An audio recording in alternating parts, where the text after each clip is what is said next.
Coming to ECG paper. In this ECG paper, you can see the boxes. Now let me highlight these boxes for you. Now this one is going to be one big square. Alright. Inside one big square, you could able to see many small squares, people. There are going to be 25 small squares to be precise. 5 small squares in a row and 5 small squares in a column. Alright. So it's going to be a box of 5 into 5. 5 small squares in a row and 5 small squares in a column is going to give you one big square. Now in this ECG, the x-axis represents time and y-axis represents voltage. In this paper, please remember the x-axis is going to be time and the y-axis is going to be voltage. Time as well as voltage, doctors. Alright.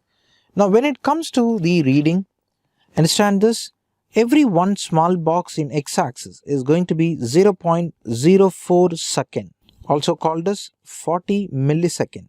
Every one small square is going to be 0.04 second or 40 millisecond. And every one small square in y-axis is going to be 0.1 millivolt.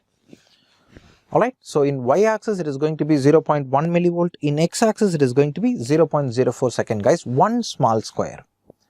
You know, one ECG big square is going to be made of 5 small squares in x and 5 small squares in y, isn't it?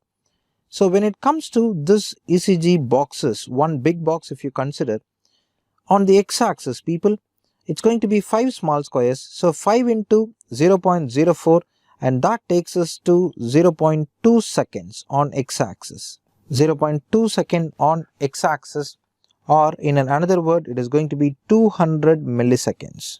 On the y-axis, again 0.5 millivolt, it is going to be 0.5 millivolt. One small square is going to be 0.1 millivolt, so 5 small square is going to be 0.5 millivolt, guys. That is going to be the ECG paper recording in x-axis as well as in y-axis. Alright. Now usually in a ECG machine, the paper will run at a speed of 25 millimeters per second. That's going to be the speed of ECG paper, and this is going to be 25 millimeters per second, people. That's how the ECG machine will run the paper, and with the timing being constant, we could able to recognize how much time it takes for each wave to be recorded. Alright, so that's step number 2. At the outset, you learnt there are 6 chest leads and 6 limb leads. Chest leads are connected to the chest, limb leads are connected to the limb. That's your first basics. That's all. And the second basics is ECG paper. What is an x-axis? What is an y-axis? How much is one small square in x and y? How much is one big square in x and y? Now, moving on to waves.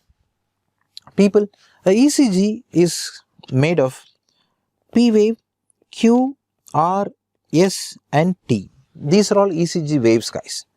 And before even we get to know the waves, I need you to be familiar with 2 other words. One is going to be segment, the other one is going to be interval. If you see in a ECG recording, if you see a flat line, any flat line, you're going to call it as a segment. Every flat line is a segment, guys.